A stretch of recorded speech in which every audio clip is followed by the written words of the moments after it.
I want to stop you before you do something that feels responsible but might seriously hurt your credit score. Closing a credit card is one of those financial decisions that sounds like financial discipline. You are simplifying your life. You are getting high with something that you don't use. You are cleaning up your credit profile. Every one of these motivations make completely sense. But yet, I've watched clients drop their credit score by 40, 60, 50 points from this simple decision. Not because they did anything irresponsible, but because they closed a card without understanding what closing a card does to your credit file. This video exists so that it doesn't happen to you. I'm going to explain the exact mechanic that happens when you close the credit card, which situation it genuinely hurt your score, and by how much. When closing might actually be reasonable, and what your alternatives are when you want to simplify without the score damage. Hi, I'm Therese, I run Amex Credit Care. This is a video I wish I had seen earlier in my credit journey.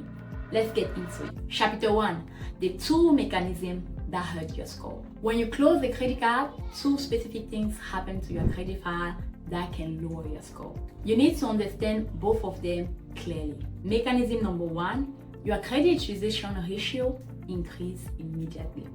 We have covered utilization in another video, but let me give you a specific math here. Credit utilization is your total credit card balance divided by your total available credit limit. When you close a card, you permanently remove that card credit limit from your total available credit. Your balance stays the same, but your denominator just got smaller, which means your utilization percentage just went up. Let me make this concrete with real numbers. You have 4 credit cards, their limit at $2,000, $3,000, $5,000, and $10,000. Your total available credit is $20,000. You are carrying $4,000 in balances across all 4 cards. Your utilization is 20%, which is healthy. But now you close the $5,000 credit card because you're not using it anymore. Your total available credit dropped to $15,000. Your balances are still $4,000. Your utilization just jumped from 20% to 26.7%. You made no new purchase. You did not spend a single dollar more,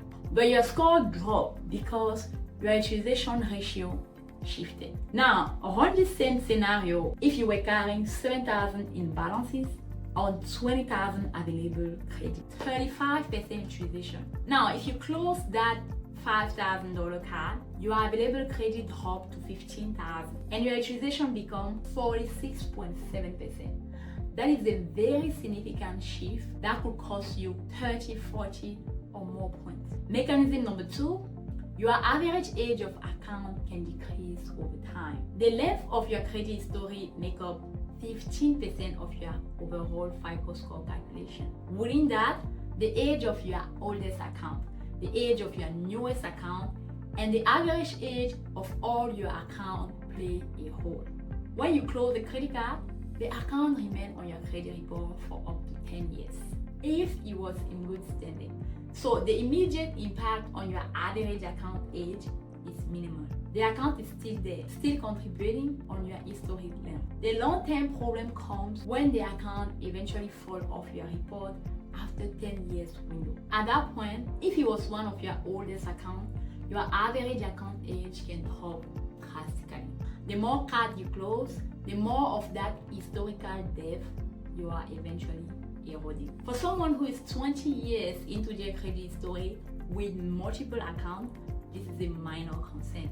For someone who is 5 to 6 years into building their credit, closing one of their oldest accounts can have a noticeable long-term impact. Chapter number 2, how much of your score actually dropped. I want to give you a realistic number here because value warnings are not useful. The utilization impact is one of the most immediate and the most quantifiable. Using the formula we know about FICO calculation, moving from 20% to 27% utilization might cost you 10 to 15 points. Moving from 30% to 46% utilization might cost you 25 to 40 points. The higher your existing utilization, the more damaging an additional push upward become. The account age impact is harder to predict, precisely because it depends on your total number of accounts and their respective age. But as a general rule, if the card you are closing is your oldest account, or if it's significantly than your next oldest account, the eventual impact of losing that credit history can be 10 to 30 points. But this manifests over years, not immediately. The total potential impact varies enormously by profile. Someone with many high credit cards, lower utilization, and many oldest accounts might close one card and barely feel it. Someone with 2 or 3 cards, moderate balance or limited history, might close one card and lose 40 to 60 points. The less credit you have overall, the more damage each individual credit card closure can do. People who can least afford a score drop are often the ones who experience it more severely. Chapter number 3, when closing a card might actually make sense. I want to be balanced here because I'm not saying you should never close a credit card.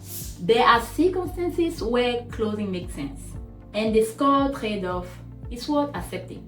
When the annual fee is genuinely not justified.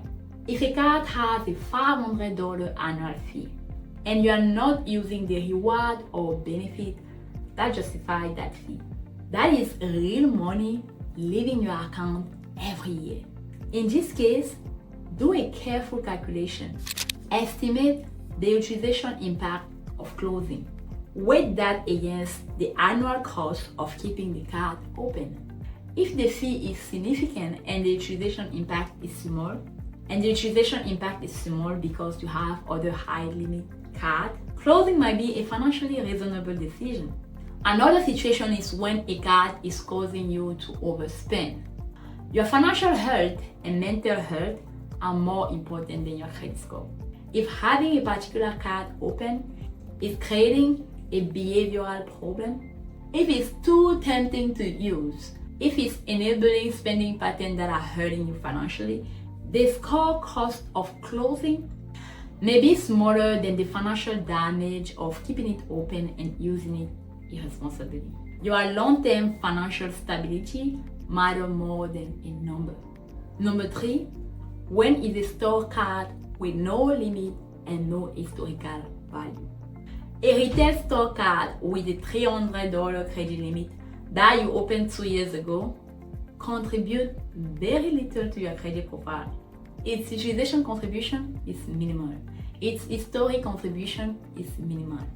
If you have 4 or 5 other accounts with real limit and real history, closing this one specific card might cost you almost nothing in score terms. The key is to be analytical about it. Do not close on emotion or convenience. Run the number. Understand the actual impact for your specific situation before you make the call. Chapter number 4, what to do instead. Option number 1, downgrade instead of cancel. This is the single best move when you want to get rid of a high annual fee card. Call the card issuer and ask to product change, to downgrade to the no-fee version of the same card. Chase Sapphire Reserve can be downgraded to Chase Freedom. Can sometimes be product change to a no-fee card. When your product change, the account numbers stay the same, the history stay the same, the credit limit stay the same, or may change slightly. You keep all the age and limit benefit while eliminating the fees. This is almost always a better move than cancellation. Option number 2, use it for one small recurring charge. If you are not using a card and want to keep it alive, set up a small recurring charge on it. A streaming subscription, a monthly parking charge, something automatic that you will be paying anyway. And then set up autopay in full so it pays itself every month. The card stays active, the issuer is less likely to close it for inactivity, and your credit file maintains the account. Option number 3, call and negotiate. If the annual fee is the issue, call the card company before you close. Ask if there is a fee waiver, a retention offer, or a product change to a no-fee version. Car companies do not want to lose customers. The retention department often have options that they will not advertise publicly. I've had clients get their annual fee waived for a year simply by calling and asking. Option number 4, wait until your credit is stronger. If you are currently rebuilding credit and every point matters, this is not the moment to close anything. Once your score is in a healthy place and you have multiple strong accounts, the marginal impact of closing one card is much smaller. Delay the decision until you are in a position where the impact is minimal. That is exactly what Amex Credit is built for. Here's what happens when you book a section with us. We pull your full credit report. We go line by line through every item that is hurting you.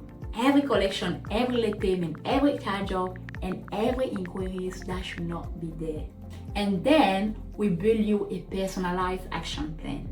A strategy built specifically around what is on your credit report right now. We do not charge you anything upfront. The moment your membership activates, we start working. Most of our clients begin seeing real verifiable within 30 to 45 days. And we walk you through every step, so you always know exactly what is happening with your credit and why. The link to book your personalized credit strategy section is in the description down below. Just understanding your full credit picture clearly is what they call by itself. If this video gave you value, drop a comment down below. Tell me one thing you learned today. I read every single one of them and I respond. I will see you in the next video.